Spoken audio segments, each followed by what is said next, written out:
Outsourcing প্রক্রিয়ায় সেবা গ্রহণ নীতিমালা 2018 3 নং অনুচ্ছেদের 8 নং কলাম স্পষ্ট লেখা আছে, প্রতিষ্ঠান চাইলে মধ্যভোগী ঠিকাদার বাতিল করে সরাসরি সেবা প্রদানকারী প্রতিষ্ঠানের সাথে চুক্তি সম্পন্ন করতে পারবে। তাই ঠিকাদার প্রথা বাতিল করে প্রতিষ্ঠান প্রদানের মাধ্যমে নিয়োগ প্রদান এবং দৈনিক মজুরি ভিত্তিক কর্মচারীদের ও প্রকল্পে কর্মরতদের আত্মীকরণ করতে হবে। এই বাইরে দাবি আছে না, শুনেই তো আপনারা হইচই করতেছেন। সকল দপ্তর শোনেন, সকল দপ্তর, অধিদপ্তর, পরিদপ্তর ও স্বায়ত্তশাসিত প্রতিষ্ঠানে চাকরিচ্যুতদের পুনর্বহাল ও বকেয়া বেতন পরিশোধ সহ দক্ষ কর্মচারীদেরকে বিনা কারণে চাকরিচ্যুত করা যাবে না, করা যাবে, জোরে বলেন, করা যাবে।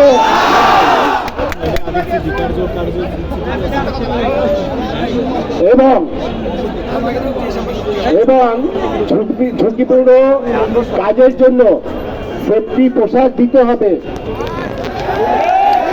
এই যে কার হাত দেখালেন যেন এখানে, তাহলে এই যে সেফটির জন্য আপনাকে যা যা দরকার সেই সেফটি ইকুইপমেন্ট দিতে হবে। টেন্ডার যে জটিলতা, এটা বন্ধ করতে হবে। এই যে কথা বললেন আপনাদের নেতা, মাতৃত্বকালীন ছুটি মঞ্জুর, নৈমিত্তিক ছুটি সহ নির্ধারিত কর্মঘণ্টার পর কাজ করলে ওভারটাইম দিতে হবে না নাকি? দিতে হবে। নারী কর্মচারীদের কর্মস্থলে নিরাপত্তা নিশ্চিত করতে হবে এবং দ্রুত প্রজ্ঞাপন জারি করে সকল অরাজকতা বৈষম্য বন্ধ করতে হবে। প্রতি বছর 2018 সালে যে বেতন ফিক্স কত বছর হয়ে গেছে? 7 বছর। জিনিসের দাম তো কমছে নাকি? তাহলে আপনাদের কি খাওয়া কম কমে গেছে? সরকারের খরচ কমে গেছে? তাহলে আপনার প্রতি বছর যাতে আপনারা ইনফ্লেশন হয়, যে মূল্যস্ফীতি হয়, দ্রব্যমূল্যের দাম বাড়ে, সেটার সাথে অ্যাডজাস্ট করে আমরা যেটা প্রপোজাল দিয়েছি সেটি হলো যে প্রতি বছর সকল ভাতা ও 5% ইনক্রিমেন্ট চালু, বৈশাখী ভাতা ও উৎসব ভাতা চালু করতে হবে। আর একটা আপনাদের দাবি, আমি জানি না এটা কতটুকু বাস্তবায়ন হবে, আমার শেষ হয় নাই।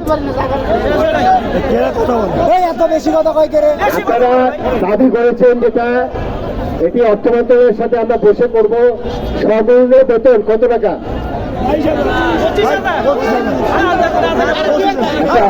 আমার এখানে যা লেখা আছে, তার থেকে 8,000 টাকা কম হচ্ছে। তাহলে ওরা ঠিক থাকে, ওরা ঠিক আছে।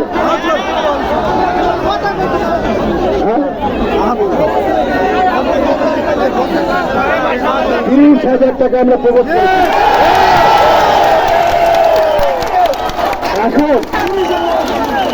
এখন এটি হলো আমাদের মন্ত্রণালয়ের অবস্থান। আমরা এটা অর্থ মন্ত্রণালয়ে পাঠিয়েছি। অর্থ মন্ত্রণালয়ে বসে আমরা এটা ঠিক দেবো এবং সেখানে আপনাদের 5 জন শ্রমিক প্রতিনিধি, শোনেন ইম্পর্টেন্ট, আপনাদের 5 জন শ্রমিক প্রতিনিধিকে নিয়ে বসে আমরা এই নীতিমালা ঠিক করব।